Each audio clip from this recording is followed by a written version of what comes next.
দেখুন বন্ধুরা, গ্রেভিতে ভেজে রাখা ভেন্ডিগুলো দেওয়ার পর 2 থেকে 2.5 মিনিট লো টু মিডিয়াম হিটে রান্না করে নিয়েছি। রান্নাটা আমার কমপ্লিট হয়ে গেছে, দুর্দান্ত একটা কালার এসেছে।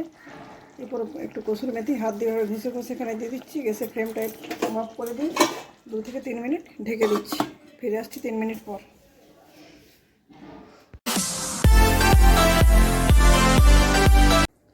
নমস্কার বন্ধুরা, আমার চ্যানেলে আপনাদের সবাইকে স্বাগত। আজকে আমি একটি নিরামিষ রান্নার রেসিপি শেয়ার করব।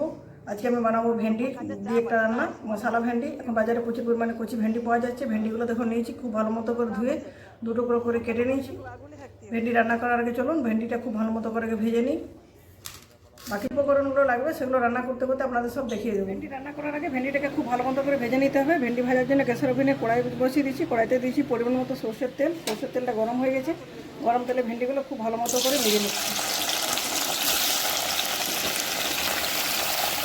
প্রথমে 4-5 মিনিট চিবিয়ে ভাজবো। ভেন্ডিটা যখন অর্ধেকটা ভাজা হয়ে গেলে সেই সময় লবণ আর হলুদটা অ্যাড করবো। বন্ধুরা, 5 মিনিট ধরে ভেন্ডিটা খুব ভালো মতো করে ভেজে নিয়েছি। ভেন্ডির যে লালাটা মরে গেছে আর নেই, দেখুন প্রায় অর্ধেক ভাজা হয়ে গেছে। এই পর্যায়ে এখানে অ্যাড করছি লবণ, একটু হলুদ। এগুলো দেওয়ার পর আরও 2 মিনিট খুব ভালো মতো করে ভেজে নিচ্ছি। দেখুন বন্ধুরা, লবণ ও হলুদ দেওয়ার পর আরও 5 মিনিট ভেন্ডিটা খুব ভালো মতো করে ভেজে নিয়েছি। পুরোপুরি ভাজা হয়ে গেছে। ভেন্ডিটা তেল থেকে তুলে নিচ্ছি। এই কড়াইতে বাকি রান্নাটা করবো। কড়াই চেঞ্জ করার প্রয়োজন নেই। কড়াইতে অনেকটাই তেল আছে, আর একটু তেল অ্যাড করে দিচ্ছি।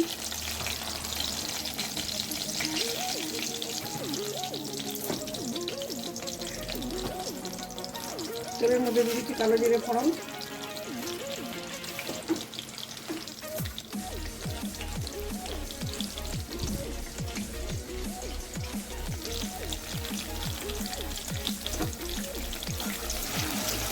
কালো জিরেটা ভাজা হয়ে গেছে। এটা দিয়ে আদা গ্রেট করে দিচ্ছি।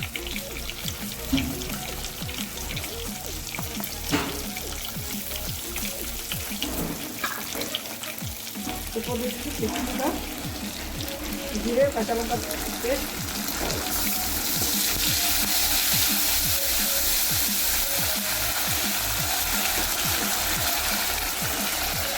ভাজা হতে এর মধ্যে অ্যাড করছি 1 চামচ হলুদ গুঁড়ো, কিছুটা লবণ, যেটা আগে লবণ দিয়েছি, লবণটা পরে টেস্ট করে অ্যাড করবো। এখন আর দিচ্ছি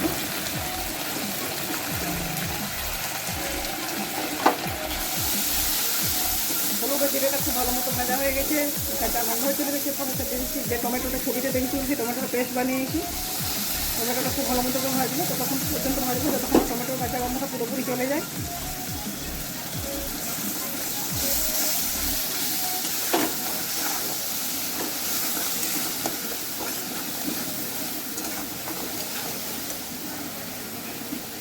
টমেটোটা যতক্ষণ ভাজা হচ্ছে সেই সময়ের মধ্যে কিছুটা লাল লঙ্কার গুঁড়ো অ্যাড করছি। এটা অবশ্যই কালারের জন্য, এটা অপশনাল, আপনি চাইলে দিতে পারেন, নাও দিতে পারেন।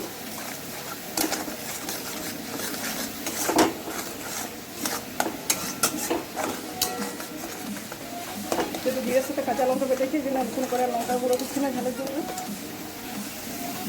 টমেটোটা খুব ভালো মতো ভাজা হয়ে গেছে। মশলাটা যখন তেল ছেড়ে দিয়েছে, এবার এখানে ফেটানো টক দই ছিল, দইটা বেশি বাড়িতে বানিয়েছি, টক দইটা এখানে অ্যাড করে দিচ্ছি।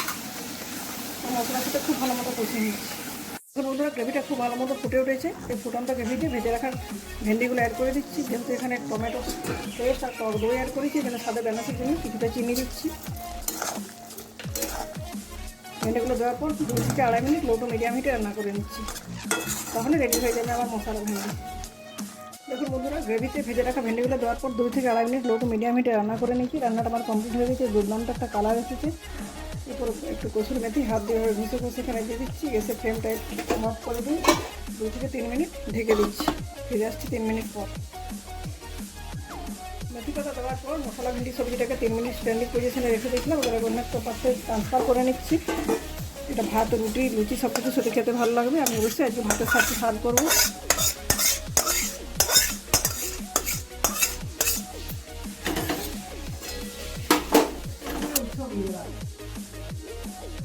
দেখুন বন্ধুরা, মশলা ভেন্ডিটা দেখতে এত সুন্দর হচ্ছে, দেখে মনে হচ্ছে যেন একখানা ভাত আঙুল চেটে খাওয়া যাবে। আমি ভাতের সাথে সার্ভ করছি। আপনি যাতে রুটির সাথেও খেতে পারেন, দুপুর যেমন খেতে ভালো লাগে, রাতে রুটির সাথেও দুর্দান্ত লাগবে। এখন বাজারে প্রচুর পরিমাণে সবজি ভেন্ডি পাওয়া যাচ্ছে, সেই ভেন্ডি দিয়ে অবশ্যই এই ধরনের মশলা ভেন্ডি বানান। যেহেতু ভাতের সাথে সার্ভ করছি, ভাত অন্যান্য যে সবজিগুলো বাড়িতে হচ্ছে সেগুলোও দিচ্ছি। মানে ডাল, উচ্ছে, আলু কিছুটা ভাজা, সজনে ডাঁটা ভাজা নিয়েছি।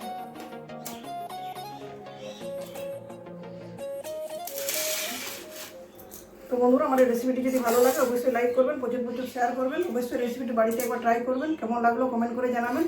ভিডিওটি ভালো লাগলে লাইক করবেন, আর চ্যানেলটি যদি এখনও সাবস্ক্রাইব করে না থাকেন অবশ্যই চ্যানেলটি সাবস্ক্রাইব করে পাশে থাকা বেল বাটন অন করে দেবেন নতুন নতুন ভিডিওর আপডেট পাওয়ার জন্য। বন্ধুরা, আজকের মতো এই পর্যন্ত, পরের দিন ফিরে আসছি নতুন কোনো রেসিপির সাথে। ধন্যবাদ।